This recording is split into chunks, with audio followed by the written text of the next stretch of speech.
ولما جاءهم رسول من عند الله مصدق لما معهم نبذ فريق من الذين أوتوا الكتاب كتاب الله وراء ظهورهم كأنهم لا يعلمون.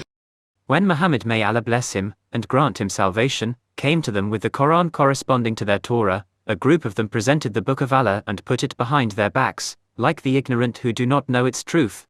واتبعوا ما تتلو الشياطين على ملك سليمان وما كفر سليمان ولكن الشياطين كفروا يعلمون الناس السحر وما أنزل على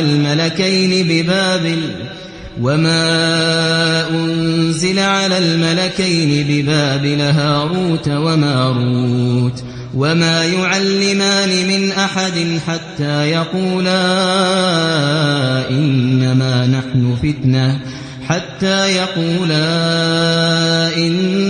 نحن فتنة فلا تكفر فيتعلمون منهما ما يفرقون به بين المرء وزوجه وما هم بضارين به من أحد إلا بإذن الله ويتعلمون ما يضرهم ولا ينفعهم ولقد علموا لمن اشتراه ما له في الآخرة من خلاق ولبئس ما شروا به أنفسهم لو كانوا يعلمون. The Jews followed what the demons spoke to the magicians during the reign of King Solomon bin David. Solomon did not disbelieve and did not know magic, but it was the devils who disbelieved in Allah when they taught people magic, corrupting their religion. The Jews also followed the magic that was revealed to kings Herod and Mered, in the land of Babylon in Iraq, as a test and a trial from God for his servants. And the two kings do not know anyone until they advise him and warn him against learning magic, and say to him, "Do not disbelieve in learning magic and obeying the demons." People learn from the two kings what they hate about between spouses until they are separated, and the sorcerers can only harm him except with God's permission and justice, and the sorcerers learn nothing but evil that harms them and does not benefit them, and the devils conveyed it to the Jews, so they spread among them until they preferred it over the book of Allah. The Jews knew that, whoever chooses magic and leaves the truth has no share in the hereafter, and evil is what they sold themselves of magic and disbelief instead of faith and following the Prophet, if they had knowledge that would produce the work of what they preached. ولو أنهم آمنوا واتقوا لمثوبة من عند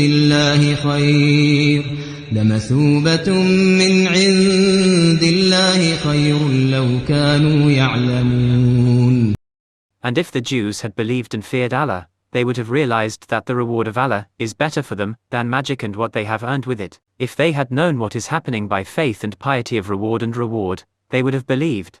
يا أيها الذين آمنوا لا تقولوا راعنا وقولوا انظرنا واسمعوا وللكافرين عذاب أليم. O you who believe, do not say to the messenger of Muhammad, may Allah's peace and blessings be upon him, "We took care of your hearing, so understand about us and understand us," because the Jews used to say it to the Prophet, "May Allah's peace and blessings be upon him," twisting their tongues with it, meaning insulting him, and attributed it to the for the ungrateful, is a painful punishment.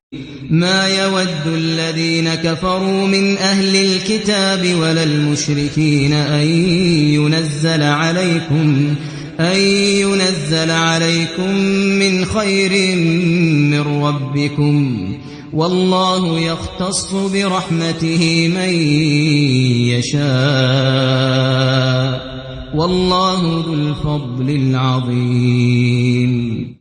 The disbelievers from the people of the book and the polytheists love to send down to you the slightest of the best of your Lord as a Quran, knowledge, a victory, or a gospel, and Allah specializes in His mercy to whom He wills from His servants in prophecy and message, and God is very tender. ما ننسخ من آية أو ننسها نأتي بخير منها أو مثلها ألم تعلم أن الله على كل شيء قدير.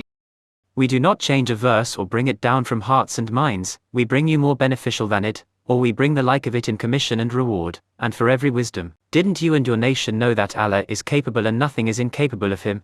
ألم تعلم أن الله له ملك السماوات والأرض وما لكم من دون الله من ولي ولا نصير. Don't you and your nation know that Allah is the owner who disposes of the heavens and the earth? He does what he wants, rules what he wants, orders his worshippers and forbids them however he wants, and they have to obey and accept. And let those who disobey know that no one besides Allah has a guardian to take care of them, and there is no helper who prevents them from the punishment of Allah. أم تريدون أن تسألوا رسولكم كما سئل موسى من قبل ومن يتبدل الكفر بالإيمان فقد ضل سواء السبيل. But do you want to ask your Prophet Muhammad, may Allah bless him and grant him salvation, for things with the purpose of stubbornness and arrogance, as he asked Moses like this? They knew that whoever chooses disbelief and abandons faith has gone out of God's straight path to ignorance and error. وَدَّ كَثِيرٌ مِّنْ أَهْلِ الْكِتَابِ لَوْ يَرُدُّونَكُم مِّن بَعْدِ إِيمَانِكُمْ كُفَّارًا حَسَدًا مِّنْ عِندِ أَنفُسِهِم مِّن بَعْدِ مَا تَبَيَّنَ لَهُمُ الْحَقُّ فَاعْفُوا وَاصْفَحُوا حَتَّى يَأْتِيَ اللَّهُ بِأَمْرِهِ إِنَّ اللَّهَ عَلَى كُلِّ شَيْءٍ قَدِيرٌ. Many people of the book wished to return you after your faith as disbelievers, as you used to worship idols because of the hatred that filled their souls, after it became clear to them the sincerity of the Prophet of Allah and his Messenger Muhammad, may Allah bless him, and grant him salvation, in what he said. So they went beyond the abuse and error of them, and forgive their God has power over everything and nothing is incapable of it. وَأَقِيمُوا الصَّلَاةَ وَآتُوا الزَّكَاةَ وَمَا تُقَدِّمُوا لِأَنفُسِكُم مِّنْ خَيْرٍ تَجِدُوهُ عِندَ اللَّهِ إِنَّ اللَّهَ بِمَا تَعْمَلُونَ بَصِيرٌ.